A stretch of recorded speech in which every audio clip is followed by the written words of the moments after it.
Bonjour, ce tutoriel vidéo pour vous présenter la banque d'épreuves d'examen de CEPE de la classe de CM2. Alors, lorsque vous êtes sur l'espace des épreuves, de la banque d'épreuves, vous avez le forum des annonces où certaines annonces vous seront données pour ceux qui seront inscrits à la plateforme avec leur email. Vous aurez copie de cette annonce dans votre adresse électronique ou sinon sur la plateforme, vous cliquez ici pour lire. Si vous avez pris rendez-vous avec un professeur à cette adresse-ci, avec un instituteur, vous pourrez échanger ici avec l'instituteur en direct ou déposer vos questions dans ce forum et l'instituteur pourra vous répondre. Ici plus bas, vous avez la banque des épreuves. Vous cliquez là-dessus.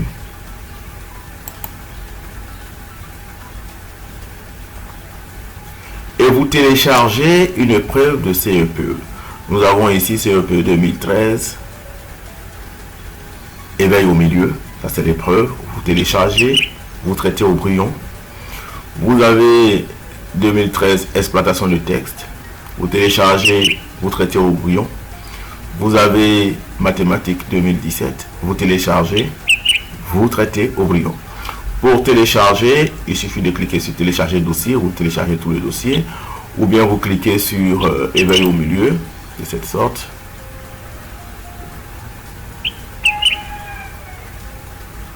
Pour une épreuve particulière. Et lorsque vous cliquez dessus, vous voyez que le dossier télécharge ici. Alors, vous cliquez ici et vous ouvrez. Bien, je reviens en arrière.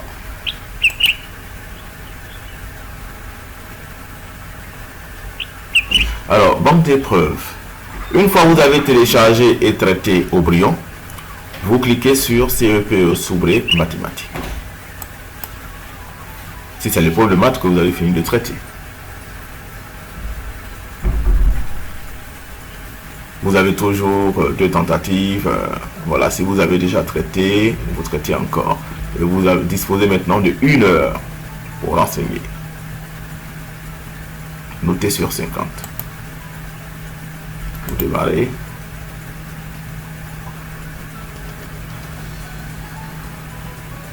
Alors, pendant que vous travaillez, déjà, le chronomètre est en marche ici, le compte à rebours. Donc, puisque vous avez traité au brouillon, vous remplissez ici donc les champs. Les champs. Vous avez une série d'opérations ici, vous donnez les résultats. Si vous voulez vous vérifier au fur et à mesure, voilà, vous répondez à vos questions ici. Voilà. Lorsque vous avez tout terminé, vous cliquez sur terminer le test.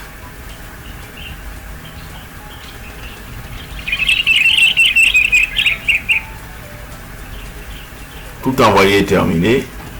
Si vous n'êtes pas sûr, vous retournez à la tentative pour le prendre, puisqu'il reste encore du temps, il reste 59 minutes.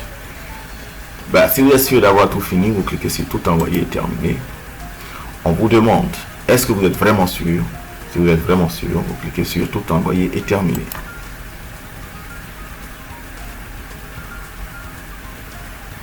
Bien évidemment, c'était juste un test, j'ai pas tout fait. Alors, pour voir la bonne réponse, vous cliquez sur le signe qui est là, soit sur une croix rouge, soit un coche vert, et vous avez la bonne réponse dans une fenêtre jaune. Voilà, la réponse correcte est 120. Ainsi de suite. Voilà. Ici, la réponse correcte est A. J'ai rien traité, mais j'ai toute là. Voilà. Ici. Là aussi. Voilà. Et donc, vous terminez la relecture.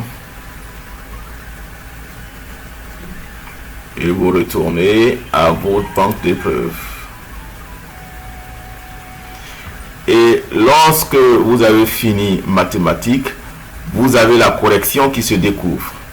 Vous ne pouvez donc cliquer sur correction et ça se télécharge et vous ouvrez la correction,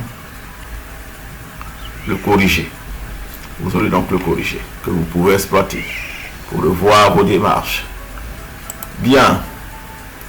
Donc, c'est ainsi.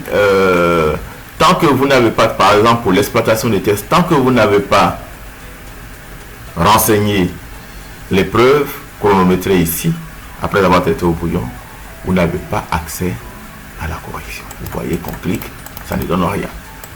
C'est parce que je viens de finir l'épreuve de maths que la correction est accessible.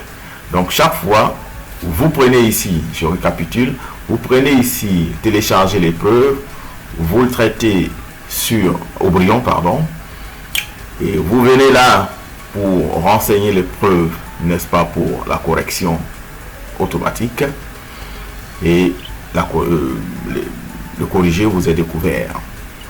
Ça pourrait être un traitement automatique ou alors un devoir à déposer lorsque vous aurez traité sur Word ou PDF. Vous déposez cette icône-là matérialise, n'est-ce pas, l'espace de dépôt de devoir, et lorsqu'un professeur, un instituteur va corriger, et lorsque vous aurez eu une note, alors le corrigé sera disponible. Vous ne pourrez pas avoir accès au corrigé tant que vous n'avez pas obtenu une note. Voilà, je pense que ça semble logique. Merci et à bientôt. Au revoir pour le prochain tutoriel vidéo.